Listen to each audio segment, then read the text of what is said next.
Analysts are still crunching the numbers of this week's budget, but the overall view seems to be that it reduces the chances of any further interest rate cuts. Yesterday's strong jobs numbers, putting the unemployment rate below 5%, would seem to reinforce that. But will all the forecasts and estimates be academic if Europe falls over? With more, here's the host of Inside Business, Alan Kohler. So, Alan, let's look at rates first. Putting the impact of the budget and those jobless figures together, do you think it's going to be a while before the Reserve cuts rates again?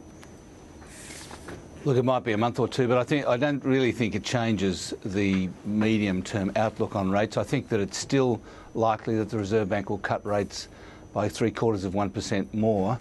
I think it's amazing that we're talking about the budget being stimulatory when it's gone from a $44 billion deficit to a surplus, and we were worried before Tuesday on how much it was going to crunch the economy. So it was a bit stimulatory because there was cash being splashed around, but I think it ends up being neutral. So it doesn't change the outlook on rates, I think, at the budget.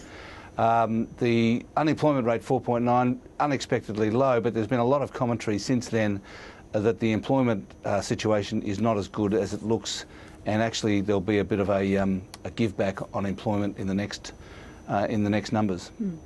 All right, let's turn to Europe now, and it looks like Greece will have to hold new elections. France has a new president who's anti-austerity. Have the prospects that Europe can navigate its way out of this debt crisis, have they just been made harder? Well, there's definitely a backlash against austerity. There's hardly a surprise about that because austerity is meant to be austere, and the people don't like it. So naturally, there's a backlash. I think it's a bit early to draw conclusions about the new president of France. He seems pretty switched on kind of guy, and although he's made a lot of statements about being anti-finance before the election, it looks like it's not quite going to be that bad. Greece, yeah, look, obviously Greece is a bit of a mess politically, and we don't know, they'll probably have to have another election, but it's not that big a deal, Greece. It's not as big a deal as France, Spain and Italy. And so if Greece gets into further trouble, I don't think it's going to be the end of the world, as it were. OK. Finally, Alan, what's coming up on Inside Business this weekend?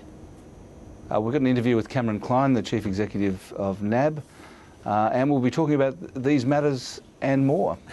All right, Alan Kohler, thank you.